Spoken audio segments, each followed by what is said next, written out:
ನಮಸ್ಕಾರ ಸ್ನೇಹಿತರೆ, ನನ್ನ ಹೆಸರು ಸಂದೀಪ್. ನಾನು ಅವಿವಾಹಿತ. ನನಗೆ ಒಂದು ಚಿಕ್ಕ ಕಿರಾಣಿ ಅಂಗಡಿ ಇದೆ ಮತ್ತು ಕಳೆದ 5-6 ವರ್ಷಗಳಿಂದ ನಾನೇ ಅದನ್ನು ನಡೆಸುತ್ತಿದ್ದೇನೆ.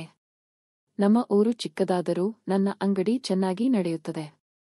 ಪ್ರತಿದಿನದ ಜೀವನ ನಿರ್ವಹಣೆ ಆಗುತ್ತದೆ ಮತ್ತು ಸ್ವಲ್ಪ ಹಣ ಉಳಿತಾಯ ಕೂಡ ಆಗುತ್ತದೆ. ಆ ದಿನ ಬೆಳಿಗ್ಗೆ ಸುಮಾರು 9 ಗಂಟೆ ಆಗಿತ್ತು.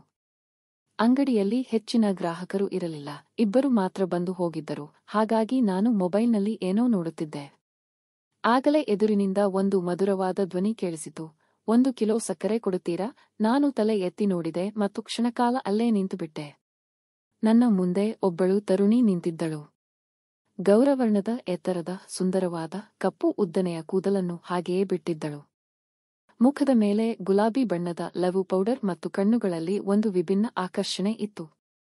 ಆಕೆಯ ಸೌಂದರ್ಯವನ್ನು ನೋಡಿ ನನ್ನ ಗಮನ ಮೊಬೈಲ್ನಿಂದ ಸಂಪೂರ್ಣವಾಗಿ ಆಕೆಯ ಕಡೆಗೆ ಹೊರಳಿತು. ಕೆಲವು ಕ್ಷಣ ನಾನು ಆಕೆಯನ್ನೇ ನೋಡುತ್ತಾ ನಿಂತಿದ್ದೆ. ಆಕೆ ಎಷ್ಟು ಮೋಹಕವಾಗಿದ್ದಳು. ಆಕೆ ಸಕ್ಕರೆ ಕೊಡುತ್ತೀರಾ ಎಂದು ಕೇಳಿದಳು. ನಾನು ದಿಗಿಲುಗೊಂಡು ಪ್ರಜ್ಞೆಗೆ ಬಂದೆ ಮತ್ತು ತಕ್ಷಣ ಎದ್ದು ಗೋಣಿಯಿಂದ 1 ಕಿಲೋ ಸಕ್ಕರೆ ತೆಗೆದು ಚೀಲಕ್ಕೆ ತುಂಬಿದೆ. ಆಕೆ ಮುಂದೆ ಚಹಾ ಪುಡಿಯ 1 ಪ್ಯಾಕೆಟ್, ಎಣ್ಣೆಯ 1 ಪ್ಯಾಕೆಟ್ ಮತ್ತು 1 ಕಿಲೋ ಅಕ್ಕಿ ಕೊಡಿ ಎಂದಳು. ನಾನು ಆಕೆಯ ಮಾತನ್ನು ಕೇಳುತ್ತಾ ಆಕೆಯ ಎಲ್ಲಾ ಸಾಮಾನುಗಳನ್ನು ಸಂಗ್ರಹಿಸಲು ಶುರುಮಾಡಿದೆ. ಆಕೆ ಮಾತನಾಡುತ್ತಿದ್ದಳು ಮತ್ತು ನಾನು ಪ್ರತಿ ವಸ್ತುವನ್ನು ಕೊಡುತ್ತಿದ್ದೆ. ಆದರೆ ನನ್ನ ಮನಸ್ಸು ಮಾತ್ರ ಆಕೆಯ ಮುಖದ ಸುತ್ತ, ಆಕೆಯ ಆ ಮಧುರವಾದ ಧ್ವನಿಯ ಸುತ್ತ ಸುತ್ತುತ್ತಿತ್ತು. ಆಕೆಯ ಮುಖದಲ್ಲಿ ಒಂದು ಮುಗ್ಧತೆ ಮತ್ತು ಕಣ್ಣುಗಳಲ್ಲಿ ಒಂದು ಆಳವಾದ ಶಾಂತತೆ ಇತ್ತು. ಸಾಮಾನುಗಳನ್ನು ಕೊಟ್ಟ ನಂತರ ನಾನು ನಿಧಾನವಾಗಿ ಕೇಳಿದೆ, ನೀವು ಹೊಸಬರೇ? ನಾನು ನಿಮ್ಮನ್ನು ಈ ಮೊದಲು ಊರಿನಲ್ಲಿ ನೋಡಿಲ್ಲ. ಆಕೆ ಸ್ವಲ್ಪ ನಕ್ಕು, ಹೌದು, ನಾನು ನಿನ್ನೆ ತಾನೇ ಬಂದೆ. ನಮ್ಮ ಮಾವನವರ ಪ್ರಾಥಮಿಕ ಶಾಲೆಯ ಹಿಂದಿರುವ 2 ಕೋಣೆಗಳಲ್ಲಿ ವಾಸಿಸುತ್ತಿದ್ದೇನೆ ಎಂದಳು. ನಾನು ಚೆನ್ನಾಗಿದೆ, ಹಾಗಾದರೆ ಊರು ಇಷ್ಟವಾಯಿತೆ ಎಂದೆ. ಆಕೆ ಹೌದು, ಚೆನ್ನಾಗಿದೆ, ಸ್ವಲ್ಪ ಶಾಂತವಾಗಿದೆ ಎಂದಳು. ಈ ಮಧ್ಯೆ ನಾನು ಬಿಲ್ ಮಾಡಿದೆ. 210 ರೂಪಾಯಿ ಆಯಿತು. ಆಕೆ ಪರ್ಸ್ನಿಂದ 300 ರೂಪಾಯಿಗಳನ್ನು ನೀಡಿದಳು. ನಾನು ಡ್ರಾಯರ್ ತೆರೆದರೆ ಅದರಲ್ಲಿ ಚಿಲ್ಲರೆ ಇರಲಿಲ್ಲ, ಕೇವಲ 50 ರೂಪಾಯಿ ನೋಟುಗಳಿದ್ದವು. ನಾನು ಸದ್ಯಕ್ಕೆ ಚಿಲ್ಲರೆ ಇಲ್ಲ, ನೀವು 90 ರೂಪಾಯಿಗಳನ್ನು ತೆಗೆದುಕೊಳ್ಳಿ, ಉಳಿದ 10 ರೂಪಾಯಿಗಳನ್ನು ನಂತರ ಕೊಟ್ಟರೂ ನಡೆಯುತ್ತದೆ ಎಂದೆ. ಆಕೆ ಲಘುವಾಗಿ ನಕ್ಕಳು ಮತ್ತು ಸರಿಯೇ ಎಂದಳು. ಆ ನಗುವಿನಿಂದ ನನ್ನ ಮನಸ್ಸು ಕೆಲವು ಕ್ಷಣ ನಿಂತು ಹೋಯಿತು. ನಾನು ಆಕೆಯ ಸಾಮಾನುಗಳನ್ನು ಚೀಲಕ್ಕೆ ತುಂಬಿಸಿ ಕೊಟ್ಟೆ. ಆಕೆ ಅದನ್ನು ತೆಗೆದುಕೊಂಡು ಹೊರಟಳು. ಆಕೆಯ ಹಿಂದಿನ ರೂಪವು ಒಂದು ಚಿತ್ರದಂತೆ ಭಾಸವಾಗುತ್ತಿತ್ತು. ಆಕೆ ರಸ್ತೆಯ ತಿರುವಿನಲ್ಲಿ ಕಣ್ಮರೆಯಾಗುವವರೆಗೆ ನಾನು ಆಕೆಯನ್ನೇ ನೋಡುತ್ತಾ ನಿಂತೆ. ಆಕೆಯ ಹೆಸರೇನು? ಆಕೆ ಇಲ್ಲಿಗೆ ಏಕೆ ಬಂದಳು? ಏನು ಕೆಲಸ ಮಾಡುತ್ತಿರಬಹುದು? ಆಕೆಯ ಮಾವನವರ ಮನೆ ಯಾವುದು? ಹೀಗೆ ಹಲವಾರು ಪ್ರಶ್ನೆಗಳು ನನ್ನ ಮನಸ್ಸಿನಲ್ಲಿ ಸುಳಿದಾಡತೊಡಗಿದವು. ನಂತರ ಮತ್ತೆ ಗ್ರಾಹಕರು ಬಂದರು ಮತ್ತು ನಾನು ಮತ್ತೆ ಕೆಲಸದಲ್ಲಿ ನಿರತನಾದೆ. ದಿನ ಹೇಗೆ ಕಳೆಯಿತು ಎಂದು ತಿಳಿಯಲೇ ಇಲ್ಲ. ರಾತ್ರಿ ಅಂಗಡಿ ಮುಚ್ಚಿ ಮನೆಗೆ ಬಂದೆ. ಅಮ್ಮ ಊಟ ಸಿದ್ಧಪಡಿಸಿದ್ದರು. ನಾವು ಇಬ್ಬರೂ ಶಾಂತವಾಗಿ ಊಟ ಮಾಡಿದೆವು. ನಾನು ಎಂದಿನಂತೆ ಟೆರೇಸ್ ಮೇಲೆ ಮಲಗಲು ಹೋದೆ. ಕಣ್ಣುಗಳ ಮುಂದೆ ಕೇವಲ ಆಕೆಯ ಮುಖ, ಆಕೆಯ ನಗು, ಆಕೆಯ ಮಧುರವಾದ ಧ್ವನಿ ಸುಳಿಯುತ್ತಿತ್ತು. ಆಕೆ ಮತ್ತೆ ಅಂಗಡಿಗೆ ಬಂದರೆ ಆಕೆಯ ಹೆಸರನ್ನು ಕೇಳಲೇಬೇಕು ಎಂದು ನಾನು ಮನಸ್ಸಿನಲ್ಲಿ ನಿರ್ಧರಿಸಿದೆ. 2ನೇ ದಿನ ನಾನು ಬೆಳಗಿನಿಂದ ಆಕೆಗಾಗಿ ಕಾಯುತ್ತಿದ್ದೆ. ಆದರೆ ಆಕೆ ಬರಲೇ ಇಲ್ಲ. 3ನೇ ದಿನವೂ ಆಕೆ ಬರಲಿಲ್ಲ. ಆಕೆಯ ದರ್ಶನವಾಗಬಹುದೇನೋ ಎಂಬ ಆಶಯದಲ್ಲಿ ನಾನು ದಿನ ಕಳೆಯುತ್ತಿದ್ದೆ. 3ನೇ ದಿನ ಸಂಜೆ 5 ಗಂಟೆಗೆ ಆಕೆ ಬಂದಳು ಮತ್ತು ನನ್ನ ಕೈಯಲ್ಲಿ 10 ರೂಪಾಯಿಗಳನ್ನು ಇಟ್ಟು, ಕ್ಷಮಿಸಿ, ಈ 2 ದಿನ ಅಂಗಡಿಗೆ ಬರಲು ಸಮಯವೇ ಸಿಗಲಿಲ್ಲ ಎಂದಳು. ಆಕೆಯ ಆ ಮಧುರವಾದ ಕ್ಷಮೆ ಕೇಳುವ ಧ್ವನಿಯನ್ನು ಕೇಳಿ ನನ್ನ ಮನಸ್ಸು ಹಗುರವಾಯಿತು. ಆಕೆ ನಗುತ್ತಾ, ಇಂದು ಸ್ವಲ್ಪ ಸಾಮಾನು ಬೇಕಿತ್ತು. 1 ಕಿಲೋ ಶೇಂಗಾ ಬೀಜ, ಸ್ವಲ್ಪ ಕೊಬ್ಬರಿ, ಅರಿಶಿನ ಪುಡಿ ಪ್ಯಾಕೆಟ್ ಮತ್ತು 1 ಕಿಲೋ ಅವಲಕ್ಕಿ ಕೊಡಿ ಎಂದಳು. ಆಕೆ ಹೇಳುತ್ತಿದ್ದಳು ಮತ್ತು ನಾನು ಪ್ರತಿ ವಸ್ತುವನ್ನು ತೆಗೆದುಕೊಡುತ್ತಿದ್ದೆ.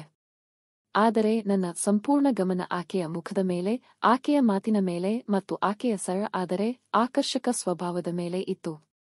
ಆಕೆ ಎಷ್ಟು ಸಹಜವಾಗಿ ಮಾತನಾಡುತ್ತಿದ್ದಳು ಎಂದರೆ ಆಕೆಯ ಸುತ್ತಲೂ ಒಂದು ವಿಭಿನ್ನ ಸೌಂದರ್ಯ ಸೃಷ್ಟಿಯಾಗಿತ್ತು. ನಾನು ಎಲ್ಲಾ ಸಾಮಾನುಗಳನ್ನು ಕೊಟ್ಟ ನಂತರ ಕೇಳಿದೆ, ನಿಮ್ಮ ಹೆಸರೇನು? ಆಕೆ ಸ್ವಲ್ಪ ನಕ್ಕು, ನನ್ನ ಹೆಸರು ಕಲ್ಪನಾ ಎಂದಳು. ಆಕೆಯ ಹೆಸರು ಒಂದು ಹಾಡಿನ ಸಾಲಿನಂತೆ ಭಾಸವಾಯಿತು. ನನ್ನ ಮನಸ್ಸಿನಲ್ಲಿ ಒಂದು ಲಘು ಭಾವನಾತ್ಮಕ ಸ್ವರ ಮೊಳಗಿತು. ನಾನು ಮತ್ತೆ ನೀವು ಇಲ್ಲಿ ಏನು ಮಾಡುತ್ತಿದ್ದೀರಿ ಎಂದು ಕೇಳಿದೆ. ಆಕೆ, ನಾನು ಇಲ್ಲಿ ಒಬ್ಬ ಸಾಹುಕಾರನ ಹೊಲದಲ್ಲಿ ಕೆಲಸಕ್ಕೆ ಹೋಗುತ್ತೇನೆ ಎಂದಳು. ಆಕೆಯ ತುಟಿಗಳ ಮೇಲೆ ಒಂದು ಲಘು ವಿಷಾದದ ಛಾಯೆ ಗೋಚರಿಸಿತು. ನಾನು ಮನಸ್ಸಿನಲ್ಲಿ ಇಷ್ಟು ಸುಂದರ ತರುಣಿ ಹೊಲದಲ್ಲಿ ಕೆಲಸ ಮಾಡಬೇಕಾಗಿದೆ ಎಂದು ಯೋಚಿಸಿದೆ. ಜೀವನ ನಿಜಕ್ಕೂ ಎಷ್ಟು ಅನ್ಯಾಯಕರವಾಗಿರುತ್ತದೆ. ಅದೇ ವೇಳೆ ಆಕೆ ನನ್ನನ್ನು ಕೇಳಿದಳು, ಮತ್ತು ನಿಮ್ಮ ಹೆಸರೇನು? ನಾನು ನಗುತ್ತಾ ಉತ್ತರಿಸಿದೆ, ನನ್ನ ಹೆಸರು ಸಂದೀಪ್. ನಾನು ಈ ಕಿರಾಣಿ ಅಂಗಡಿ ನಡೆಸುತ್ತೇನೆ. ಹೆಚ್ಚು ಓದಿಲ್ಲ, ಆದರೆ ನನ್ನ ಜೀವನ ನಡೆಯುತ್ತದೆ. ಆಕೆ ನಕ್ಕು, ನೀವು ಚೆನ್ನಾಗಿ ಮಾತನಾಡುತ್ತೀರಿ ಎಂದಳು. ಆಕೆಯ ಆ ಒಂದು ವಾಕ್ಯದಿಂದ ನನ್ನ ಮನಸ್ಸಿನಲ್ಲಿ ಆನಂದದ ಅಲೆ ಎದ್ದಿತು. ಆಕೆ ಎಲ್ಲಾ ಸಾಮಾನುಗಳನ್ನು ಚೀಲದಲ್ಲಿ ತುಂಬಿಕೊಂಡು ಬಿಲ್ನ ಹಣ ಕೊಟ್ಟು ಹೊರಟು ಹೋದಳು. ಆದರೆ ಆಕೆ ಹೋದ ನಂತರವೂ ಅಂಗಡಿ ಖಾಲಿಯಾಗಲಿಲ್ಲ, ಏಕೆಂದರೆ ಆಕೆಯ ಅಸ್ತಿತ್ವ ನನ್ನ ಮನಸ್ಸಿನಲ್ಲಿತ್ತು. ಆಕೆಯಿಲ್ಲದೆ ನನಗೆ ಏನೂ ಮಾಡಲು ಇಷ್ಟವಾಗುತ್ತಿರಲಿಲ್ಲ. ದಿನವಿಡೀ ನಾನು ಆಕೆಯ ಬರುವಿಕೆಗಾಗಿ ಕಾಯುತ್ತಿದ್ದೆ. ಆಕೆ ಮತ್ತೆ ಯಾವಾಗ ಬರುತ್ತಾಳೆ? ಮತ್ತೆ ಆಕೆಯ ನಗು ನೋಡಲು ಸಿಗುವುದೇ?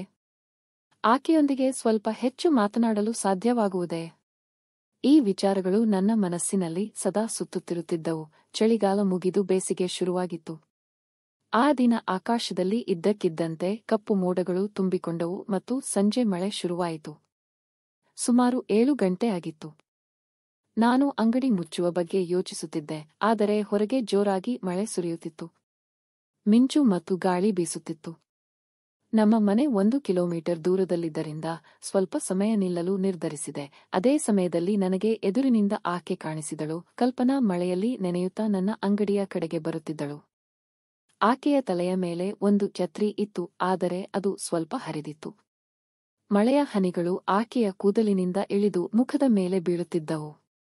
ಆಕೆಯ ಸೀರೆ ಮೈಗೆ ಅಂಟಿಕೊಂಡಿತ್ತು ಮತ್ತು ಆಕೆಯ ಸೌಂದರ್ಯ ಆ ಕ್ಷಣದಲ್ಲಿ ಮತ್ತಷ್ಟು ಆಳವಾಗಿ ಗೋಚರಿಸುತ್ತಿತ್ತು. ಆಕೆ ಅಂಗಡಿಗೆ ಬಂದು ಉಸಿರನ್ನು ಹಿಡಿದು, ಸ್ವಲ್ಪ ಸಾಮಾನುಗಳು ಬೇಕಿತ್ತು ಎಂದಳು. ನಾನು ಆಕೆಗೆ ಕೆಲವು ವಸ್ತುಗಳನ್ನು ಕೊಟ್ಟೆ, ಆದರೆ ನನ್ನ ಗಮನ ಆಕೆಯ ನಡುಗುವ ಕೈಗಳ ಮೇಲೆ ಮತ್ತು ನೀರಿನಿಂದ ಒದ್ದೆಯಾದ ಮುಖದ ಮೇಲೆ ಇತ್ತು. ಅಷ್ಟರಲ್ಲಿ ಹೊರಗೆ ಜೋರಾಗಿ ಮಿಂಚು ಹೊಳೆಯಿತು ಮತ್ತು ಆಕೆ ಹೆದರಿ ನನ್ನ ಕಡೆಗೆ ನೋಡಿದಳು. ನಾನು ತಕ್ಷಣ, ಹೊರಗೆ ಮಳೆ ತುಂಬಾ ಇದೆ, ಒಳಗೆ ಬನ್ನಿ, ಹೊರಗೆ ನಿಲ್ಲುವುದು ಅಪಾಯಕಾರಿ ಎಂದೆ. ಆಕೆ ನಿಧಾನವಾಗಿ ಒಳಗೆ ಬಂದಳು. ಮಳೆ ಒಳಗೆ ಬರುತ್ತಿದ್ದ ಕಾರಣ ನಾನು ಶಟರ್ ಅನ್ನು ಅರ್ಧದಷ್ಟು ಕೆಳಗೆ ಇಳಿಸಿದೆ. ಲೈಟ್ ಇತ್ತು, ಹಾಗಾಗಿ ಸ್ವಲ್ಪ ಬೆಳಕು ಇತ್ತು. ನಾನು ಆಕೆಗೆ ಕುಳಿತುಕೊಳ್ಳಲು ಒಂದು ಕುರ್ಚಿ ಕೊಟ್ಟೆ. ಆಕೆ ಮೊದಲು ಬೇಡ, ನಿಲ್ಲುತ್ತೇನೆ ಎಂದಳು, ಆದರೆ ನನ್ನ ಒತ್ತಾಯದಿಂದ ಕೊನೆಗೆ ಕುಳಿತಳು. ಈಗ ನನಗೆ ಆಕೆಯೊಂದಿಗೆ ಮಾತನಾಡಲು ಅವಕಾಶ ಸಿಕ್ಕಿತ್ತು. ನಾನು ಸಣ್ಣ ಧ್ವನಿಯಲ್ಲಿ ಕೇಳಿದೆ, ನೀವು ಈ ಊರಿಗೆ ಏಕೆ ಬಂದಿರಿ? ನಿಮ್ಮ ಮೂಲ ಊರು ಯಾವುದು? ಮನೆಯಲ್ಲಿ ಯಾರಿದ್ದಾರೆ? ಆಕೆ ಸ್ವಲ್ಪ ಹೊತ್ತು ಮೌನವಾಗಿದ್ದಳು. ಆಕೆಯ ಕಣ್ಣುಗಳು ತೇವಗೊಂಡವು ಮತ್ತು ನಂತರ ನಿಧಾನವಾದ ಧ್ವನಿಯಲ್ಲಿ ಹೇಳಿದಳು, ನಾನು ಇಲ್ಲಿಗೆ ಹೊಸದಾಗಿ ಬಂದೆ. ನಾನು ವಿಧವೆ. ಕಳೆದ ವರ್ಷ ನನ್ನ ಗಂಡ ತೀರಿಕೊಂಡರು. ನನ್ನ ತಂದೆ ತಾಯಿ ಇಲ್ಲ. ಚಿಕ್ಕಂದಿನಿಂದಲೇ ಮಾವನವರ ಮನೆಯಲ್ಲಿ ಬೆಳೆದಿದ್ದೆ. ಆದರೆ ಈಗ ಮತ್ತೆ ಮಾವನವರ ಮನೆಗೆ ಹೋಗುವುದು ಹೇಗೆ? ನನ್ನ ಅತ್ತೆ ಮಾವಂದಿರು ನನ್ನನ್ನು ಒಪ್ಪಿಕೊಳ್ಳಲು ತಯಾರಿಲ್ಲ. ನಾನು ಅವರ ಆಸ್ತಿಯ ಮೇಲೆ ಕಣ್ಣಿಟ್ಟಿದ್ದೇನೆ ಎಂದು ಅವರಿಗೆ ಅನಿಸುತ್ತದೆ. ಆದರೆ ನನಗೆ ಏನೂ ಬೇಡ. ಹಾಗಾಗಿ ಮಾವನವರು ಇಲ್ಲಿಗೆ ಬಂದು ಇರು, ಕೆಲಸ ಸಿಗುತ್ತದೆ ಎಂದು ಹೇಳಿದರು. ಆಕೆ ಮಾತನಾಡುತ್ತಿದ್ದಳು ಮತ್ತು ಆಕೆಯ ಧ್ವನಿ ಹೆಚ್ಚು ಹೆಚ್ಚು ನಡುಗುತ್ತಿತ್ತು. ಆಕೆಯ ದುಃಖವು ಆಕೆಯ ಪ್ರತಿ ಮಾತಿನಲ್ಲಿ ಗೋಚರಿಸುತ್ತಿತ್ತು. ಕಲ್ಪನಾ ಕಣ್ಣುಗಳನ್ನು ಕೆಳಗೆ ಇಳಿಸಿ ಶಾಂತವಾದ ಧ್ವನಿಯಲ್ಲಿ, ಆದರೆ ನನಗೆ ಯಾರ ಮೇಲೂ ಹೊರೆಯಾಗಿ ಇರಲು ಇಷ್ಟವಿರಲಿಲ್ಲ. ನನ್ನ ಮಾವನವರ ಮನೆಯಲ್ಲಿ 2 ಕೋಣೆಗಳಿವೆ, ಹಾಗಾಗಿ ನಾನು ಇಲ್ಲಿಗೆ ಬಂದು ಇರಲು ನಿರ್ಧರಿಸಿದೆ ಎಂದಳು. ಆಕೆಯ ಮಾತುಗಳಲ್ಲಿ ಅಡಗಿದ್ದ ನೋವು ಮತ್ತು ಆಕೆಯ ಏಕಾಂತ ಸ್ಥಿತಿ ನನ್ನ ಮನಸ್ಸಿನಲ್ಲಿ ವಿಚಿತ್ರವಾದ ಸಂಕಟವನ್ನು ಉಂಟುಮಾಡಿತು. ಆಕೆಯ ಆ ತಳಮಳವನ್ನು ನೋಡಿ ನನಗೆ ನನ್ನ ಬಗ್ಗೆಯೇ ಸಿಟ್ಟು ಬಂತು. ನಾನು ಎಷ್ಟು ಸುಖದಲ್ಲಿ ಇದ್ದೇನೆ ಮತ್ತು ಆಕೆ ತನ್ನ ಜೀವನದಲ್ಲಿ ಎಷ್ಟು ಹೋರಾಟ ಮಾಡುತ್ತಿದ್ದಾಳೆ. ನಾನು ಏನಾದರೂ ಮಾತನಾಡಬೇಕು ಎನ್ನುವಷ್ಟರಲ್ಲಿ ಇದ್ದಕ್ಕಿದ್ದಂತೆ ಆಕಾಶದಲ್ಲಿ ದೊಡ್ಡದಾಗಿ ಮಿಂಚು ಹೊಡೆಯಿತು ಮತ್ತು ಆ ಶಬ್ದದೊಂದಿಗೆ ಅಂಗಡಿಯ ಲೈಟ್ ಹೋಯಿತು.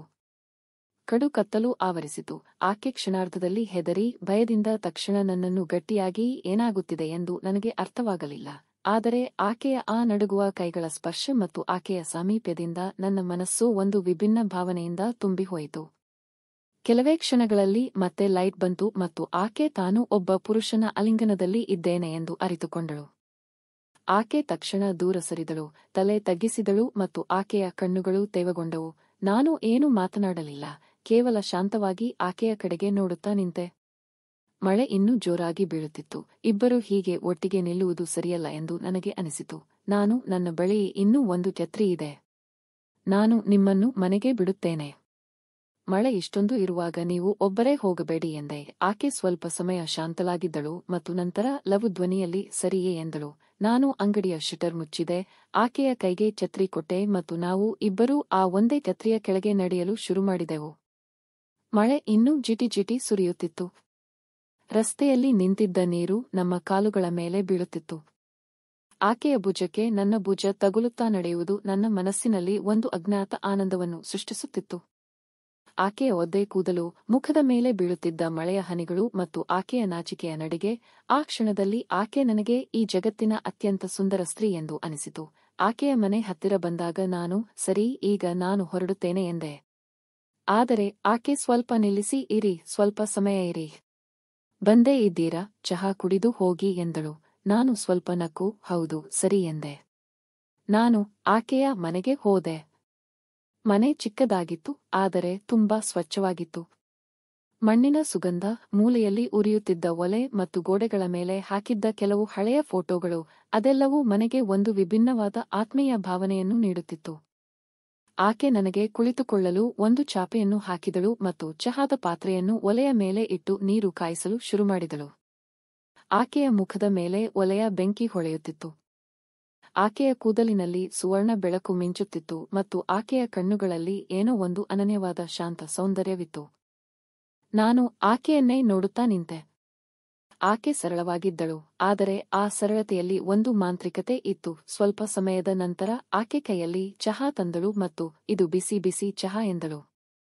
ನಾನು ಕಪ್ ತೆಗೆದುಕೊಂಡೆ. ಆಕೆಯ ಕೈಗಳ ಉಷ್ಣತೆ ಇನ್ನೂ ಆ ಕಪ್ನಲ್ಲಿ ಇತ್ತು. ನಾನು ನಿಧಾನವಾಗಿ ಚಹಾ ಕುಡಿಯುತ್ತಿದ್ದಾಗ ಆಕೆ ಸ್ವಲ್ಪ ನಾಚಿಕೆಯಿಂದ, ನಿಮ್ಮ ಉಪಕಾರ ತುಂಬಾ ಇದೆ. ಆ ಮಳೆಯಲ್ಲಿ ನೀವು ನನ್ನನ್ನು ಬಿಡಲಿಲ್ಲ ಎಂದಳು. ಆಕೆಯ ಧ್ವನಿಯಲ್ಲಿ ಕೃತಜ್ಞತೆಯ ಸ್ವರವಿತ್ತು ಮತ್ತು ನನ್ನ ಮನಸ್ಸಿನಲ್ಲಿ ಪ್ರೀತಿಯ ಒಂದು ವಿಶಿಷ್ಟ ಅಲೆ ಏರಿತು. ನಾನು ಎದ್ದು ನಿಂತೆ, ಸರಿ, ಈಗ ನಾನು ಹೊರಡುತ್ತೇನೆ ಎಂದೆ. ನಾನು ಆಕೆಯ ನಡುಗುವ ದೇಹವನ್ನು ನಿಧಾನವಾಗಿ ಹಿಡಿದುಕೊಂಡೆ ಮತ್ತು ಕೆಲವು ಕ್ಷಣಗಳು ನಾವು ಇಬ್ಬರೂ ಶಾಂತವಾಗಿ ಪರಸ್ಪರರ ಅಪ್ಪಿಗೆಯಲ್ಲಿ ನಿಂತೆವು. ನಂತರ ಆಕೆ ಲಘುವಾಗಿ ದೂರ ಸರಿದಳು, ಆದರೆ ನನ್ನ ಕಣ್ಣುಗಳಲ್ಲಿ ನೋಡುತ್ತಾ ನಿಂತಳು. ಆ ನೋಟದಲ್ಲಿ ಸಾವಿರಾರು ಭಾವನೆಗಳಿದ್ದವು, ದುಃಖ, ಪ್ರೀತಿ, ಕೃತಜ್ಞತೆ ಮತ್ತು ಸ್ವಲ್ಪ ಭಯ ಕೂಡ. ನಾನು ಸಣ್ಣ ಧ್ವನಿಯಲ್ಲಿ, ಕಲ್ಪನಾ, ನೀನು ತುಂಬಾ ಸುಂದರವಾಗಿದ್ದೀಯಾ. ನೀನು ನನಗೆ ತುಂಬಾ ಇಷ್ಟವಾಗಿದ್ದೀಯಾ. ನನ್ನನ್ನು ಮದುವೆಯಾಗುತ್ತೀಯಾ ಎಂದೆ. ಆಕೆಯ ಕಣ್ಣುಗಳಲ್ಲಿ ನೀರು ತುಂಬಿತು. ಆಕೆ ಲಘು ಧ್ವನಿಯಲ್ಲಿ, ನೀವು ತುಂಬಾ ಒಳ್ಳೆಯವರು. ಆದರೆ ನಿಮ್ಮ ಮನೆಯವರು ನನ್ನನ್ನು ಒಪ್ಪಿಕೊಳ್ಳುತ್ತಾರೆಯೇ ಎಂದಳು. ನಾನು ಆಕೆಯ ಕೈಗಳನ್ನು ನನ್ನ ಕೈಗಳಲ್ಲಿ ಹಿಡಿದು, ನಾನು ನನ್ನ ಅಮ್ಮನೊಂದಿಗೆ ಮಾತನಾಡುತ್ತೇನೆ. ನನಗೆ ಕೇವಲ ನೀನು ಬೇಕು ಎಂದೆ. ಆಕೆ ನಿಧಾನವಾಗಿ ಹೌದೆಂಬಂತೆ ತಲೆ ಅಲ್ಲಾಡಿಸಿದಳು. ನಾನು ಆಕೆಯ ನಾಜೂಕು ಕೈಯನ್ನು ಹಿಡಿದುಕೊಂಡೆ. ಆಕೆ ನನ್ನ ಹತ್ತಿರ ಬಂದಳು ಮತ್ತು ನಾನು ಆಕೆಯ ಆ ಗುಲಾಬಿ ತುಟಿಗಳ ಮೇಲೆ ಒಂದು ಕೋಮಲವಾದ, ಎಚ್ಚರಿಕೆಯ, ಗೌರವಯುತವಾದ ಚುಂಬನ ನೀಡಿದೆ. ಆ ರಾತ್ರಿ ಮಳೆಯ ಶಬ್ದದ ನಡುವೆ ನನ್ನ ಹೃದಯ ಆನಂದದಿಂದ ನರ್ತಿಸುತ್ತಿತ್ತು. ನಾನು ಆ ಆನಂದದಲ್ಲಿ ಮನೆಗೆ ಹೋದೆ. ಮರುದಿನ ಬೆಳಿಗ್ಗೆ ನಾನು ಅಮ್ಮನಿಗೆ ಎಲ್ಲವನ್ನೂ ಹೇಳಿದೆ. ಕಲ್ಪನಾ ವಿಧವೆ ಎಂಬ ಕಾರಣಕ್ಕೆ ಅಮ್ಮ ಆರಂಭದಲ್ಲಿ ಸ್ವಲ್ಪ ಅಸಮಾಧಾನಗೊಂಡರು. ಆದರೆ ನಾನು ಅಮ್ಮನನ್ನು ಕಲ್ಪನಾಳನ್ನು ಭೇಟಿ ಮಾಡಲು ಕರೆದುಕೊಂಡು ಹೋದಾಗ ಅಮ್ಮ ಕಲ್ಪನಾಳನ್ನು ನೋಡಿದ ತಕ್ಷಣವೇ ಆಕೆಯ ಮುಖದಲ್ಲಿ ಪ್ರೀತಿ ಮೂಡಿತು. ಕಲ್ಪನಾಳ ಸರಳತೆ ಮತ್ತು ವಿನಯದಲ್ಲಿ ಅಮ್ಮನಿಗೆ ಆಕೆಯ ಸೊಸೆಯ ರೂಪ ಕಂಡಿತು. ಸ್ವಲ್ಪ ಸಮಯ ಇಬ್ಬರೂ ಮಾತನಾಡಿದರು. ನಂತರ ಅಮ್ಮ ಪ್ರೀತಿಯಿಂದ ಆಕೆಯ ತಲೆಯ ಮೇಲೆ ಕೈ ಆಶೀರ್ವದಿಸಿದರು. ಆ ಕ್ಷಣ ಕಲ್ಪನಾಳ ಕಣ್ಣುಗಳಲ್ಲಿ ಮತ್ತೆ ನೀರು ತುಂಬಿತು. ಆದರೆ ಈ ಬಾರಿ ಅದು ದುಃಖದ್ದಾಗಿರಲಿಲ್ಲ, ಆನಂದದ್ದಾಗಿತ್ತು. ಕೆಲವೇ ದಿನಗಳಲ್ಲಿ ನಮ್ಮ ಮದುವೆ ವಿಜೃಂಭಣೆಯಿಂದ ನಡೆಯಿತು. ನನ್ನ ಮತ್ತು ಕಲ್ಪನಾಳ ಜೀವನ ಹೊಸದಾಗಿ ಶುರುವಾಯಿತು. ಕಲ್ಪನಾಳಿಗೆ ತಂದೆ ತಾಯಿ ಇರಲಿಲ್ಲ, ಆದರೆ ಆಕೆ ನನ್ನ ಅಮ್ಮನಿಗೆ ಅಮ್ಮನ ಪ್ರೀತಿ ಕೊಟ್ಟಳು ಮತ್ತು ನನ್ನ ಜೀವನವನ್ನು ತನ್ನ ಪ್ರೀತಿಯಿಂದ ಅಲಂಕರಿಸಿದಳು. ಆಕೆಯ ನಗು, ಆಕೆಯ ಮಾತು ಮತ್ತು ಆಕೆಯ ಪ್ರೀತಿ, ಇದೆಲ್ಲವೂ ನನ್ನ ಜೀವನಕ್ಕೆ ಅರ್ಥ ನೀಡಿದವು. ಸ್ನೇಹಿತರೇ, ನಿಮಗೆ ಏನು ಅನಿಸುತ್ತದೆ? ನಾನು ಮತ್ತು ಕಲ್ಪನಾ ತೆಗೆದುಕೊಂಡ ನಿರ್ಧಾರ ಸರಿಯಾಗಿತ್ತೆ? ನಿಮ್ಮ ಅಭಿಪ್ರಾಯವನ್ನು ಖಂಡಿತ ತಿಳಿಸಿ. ಪ್ರೀತಿಯ ನಿಜವಾದ ಸೌಂದರ್ಯವು ರೂಪದಲ್ಲಿ ಅಥವಾ ಪರಿಸ್ಥಿತಿಯಲ್ಲಿ ಇರುವುದಿಲ್ಲ, ಅದು ಮನಸ್ಸಿನಲ್ಲಿ ಇರುತ್ತದೆ. ಒಬ್ಬರ ಭೂತಕಾಲ ಹೇಗಿತ್ತು ಎಂಬುದು ಮುಖ್ಯವಲ್ಲ, ಆದರೆ ನಾವು ಅವರಿಗೆ ಅವರ ವರ್ತಮಾನದಲ್ಲಿ ಎಷ್ಟು ಗೌರವ ಮತ್ತು ಪ್ರೀತಿ ನೀಡುತ್ತೇವೆ ಎಂಬುದು ಮುಖ್ಯ. ಸಂದೀಪ್ ಮತ್ತು ಕಲ್ಪನಾಳ ಮದುವೆ ಇದು ತೋರಿಸುತ್ತದೆ. ನಿಜವಾದ ವಾತ್ಸಲ್ಯ ಮತ್ತು ಗೌರವ ಸಿಕ್ಕರೆ ಪ್ರತಿಯೊಂದು ಗಾಯವೂ ವಾಸಿಯಾಗುತ್ತದೆ.